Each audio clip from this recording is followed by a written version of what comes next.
Good afternoon, good morning, good evening, ladies and gentlemen. My name is Coach Collis Stutzer, and if you're watching this video right now, you're likely a client of mine. I own a business, a personal training business, where I work with clientele both in gym and at home and online. So I provide a full-scale concierge personal training service here in the Los Angeles area, but I also do travel for clients if the request happens and it makes sense. So if you happen to live anywhere across California or across the world and you're interested in working together, there can be a way that this happens. So a few quick notes, I mention this at the beginning of every video, is number one, you're likely a client of mine. And I'm saying that because I send videos of mine from YouTube to my clients to help them understand certain concepts that we talk about in training, or maybe that they need to understand to actually make progress outside of the gym. Number two, YouTube has fed this video to you because you've researched this topic and you're looking for an experienced coach to explain it to you. I've been a personal trainer for almost a decade, but about 9 years right now, working with populations all the way from 5 years old all the way up to 90 years old. Yes, working with all those age groups.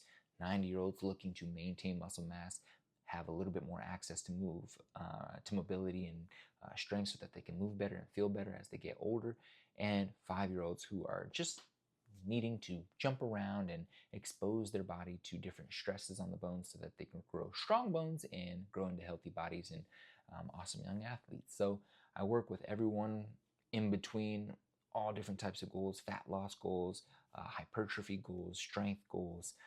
The only people I do not work with, and if you are that person, you can probably stop watching this video now, is I don't work with professional bodybuilders, I do not work with professional powerlifters, and I do not work with anybody who has any type of diagnosis when it comes to eating disorders, um, or uh, any type of other disease that is outside of my scope of practice. So if that's you, maybe this video is not for you, but for everyone else, keep listening. Now, thank you for listening through that 2.5 minute intro. Let's jump into why people are not making progress in the gym. Episode 2.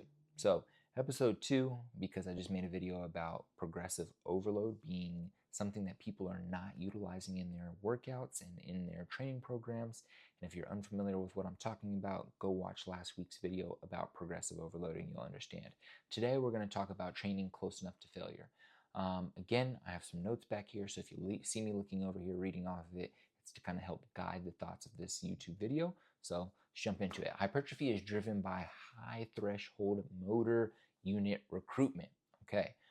If you want to know what motor units are, you can Google that. That's too deep into the weeds of what we're going to talk about. But this typically occurs when sets, like I talked about in the last video, are taken into or within 0 to 3 reps of failure. I like to say 0 to 3 reps of technical failure, where your technique starts to break down and the injury risk starts to rise up. We want to go ahead and cut the set, but 0 to 3 reps of failure. Most people stop sets between 5 and 8 reps shy of failure. And you might be thinking, no, I definitely take it close to failure. But a lot of research shows that when people think they're taking it close to failure, but are forced to do a few more reps, they're able to eke out almost 5 to 8 more reps before they genuinely see genuine technique breakdown and people actually reach failure. So if you think that you trained to failure, maybe rethink that, reconsider that, and see how hard you're training next time you get into the gym. Reasons being, people want to avoid discomfort. That's the number one reason why people are not actually reaching 0 to 3 reps and are actually about 5 to 8 reps shy of failure. Number two, they misjudge their effort. So they think, okay, that was hard enough, but they're actually not giving enough effort, whether it's through the repetitions and how many more reps they could have done, or whether it's through the load that they have on the bar or in their hand. Number three is fear of fatigue. So some people are genuinely just scared of getting tired. They don't like to be breathing hard. They don't like to feel their central nervous system firing up. They don't like to feel intense soreness the following few days. But you must understand, especially in the early beginning phases, some of these things are necessary. Number four, just the lack of coaching. The coaching that The coach that they're working with may or may not understand the need to get within that distance of failure and is not challenging them enough. But more often than not, that's not the case. It's just that they don't have a coach and they don't have somebody pushing them to get within that 0 to 3 reps of failure within before failure. And so the combination of those things, so running back through it again, discomfort avoidance, misjudging effort, fear of fatigue or fear of soreness, and then the lack of coaching, a combination of those things is, leading people to not push themselves hard enough to recruit those high threshold motor units that are needed to be recruited in order to stimulate muscle growth.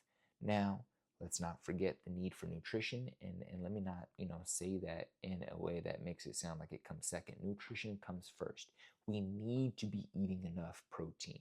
So that is typically anywhere between 0.8 and 1 gram times body weight. So me, sitting at 205 pounds and 6'3", 29 years old, but 205 pounds, I'm going to take 205, multiply it by 1 to get the total amount of protein that is recommended to support muscle growth. So that's 205 grams of protein a day.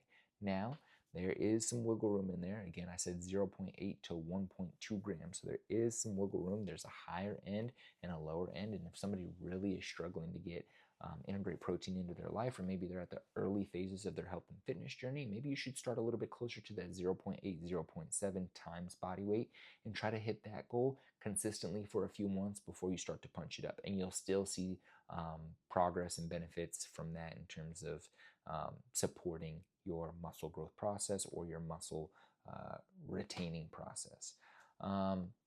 So again, you're looking to stimulate mostly high threshold motor units, not low threshold motor units.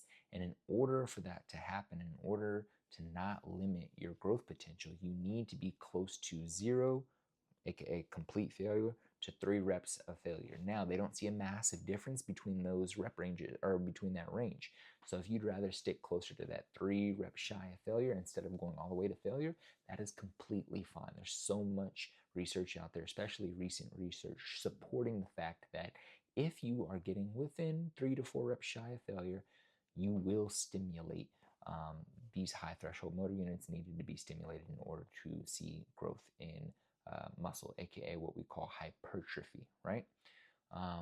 But if you are comfortable and you are a trained athlete and you are confident in the exercise you're doing, maybe you're utilizing a machine that you really understand how to utilize, and a machine that only moves on a fixed path, so you're really safe, then those are good opportunities to push closer to that 0 to 1 reps shy of failure. Easier way to look at it is if you are utilizing a machine or you have some support, like you're holding onto a bench during lunges, or holding onto a barbell during lunges, or somebody is there holding your hand, whatever it might be that makes the exercise this much more stable than a free weight exercise where you're just freely moving through space without any support, like walking lunges or loaded step ups, where you're relying strictly on the stability of your joints and your proprioception and understanding where you're at in space in order to stay as stable as possible. If you're purely relying on that, I would recommend staying 3 reps shy of failure. But if you're on a really stable machine, like a chest press machine or a Smith machine, or you're holding onto a bench while doing some Bulgarian split squats, then that is an opportunity that you can really push it and take it really close to failure. So again, if you're working with me in the gym and you're wondering why I'm pushing you really close to failure, this is why. If you're trying to stimulate muscle growth, and for the ladies out there who are watching this video and they're like, I don't want to be jacked, bro. It's like, yes, but you want to be toned, right? And in order to be toned and develop that toned look, one of 2 things need to happen. You're already skinny and you need to build muscle mass to create that definition you're looking for, or you have some body fat covering the muscle mass you already contain, and you need to reduce body fat, continue strength training, eat enough protein in order to sustain that muscle mass during your fat loss phase, and then reveal it to the world, right? So for you guys, if you're wondering why I'm pushing you so close to failure and it's really hard, or something feels really heavy or challenging, this is why. It's just what's shown to work. And if that's what's shown to work, both in research from scientists, both in what some of the natural biological pathways and how our biology and physiology works, then you should probably try it. Now, again, the reason why these ranges are given is because they've seen success in these ranges. So if you're really uncomfortable pushing it to complete failure, again, 3 reps shy of failure will work. It will get you the goals you're looking for, and you don't have to take it that close to failure. You don't have to feel that much pain, or you don't have to feel scared that you're going to fail and not be able to get the weight up and hurt yourself. You can go 3 reps shy of failure, but you really need to start to understand how hard am I genuinely pushing, and am I getting within 0 to 3 reps shy of failure. And if you're completely new to the gym, you're going to see progress regardless if you're 5 reps shy of failure. But I think it's just really important to understand this in order to continue progress, as you, get a higher training age. Training age meaning how long you're training. So you might be your first month into training and you're not even a year into training, so your training age is really, really, really low. So we want to do really stable exercises. Maybe we don't want to push the intensity that much because we want to be able to make sure our technique, our range of motion, our understanding of how our body moves through space. We want to feel really confident about all those things. But as you start to train and your coach, especially me, starts to understand your body more and starts to see you improve, then we are going to increase that intensity and take you closer to failure. So just important to understand. Another video talking about why people aren't seeing progress in the gym. The first video was about progressive overload. This one is people not training close enough to failure. So hopefully this makes sense. If you have any questions, then look up on AI, utilizing Gemini, Claude, ChatGPT, and ask it, why do you need to train close to failure in order to see progress in the gym?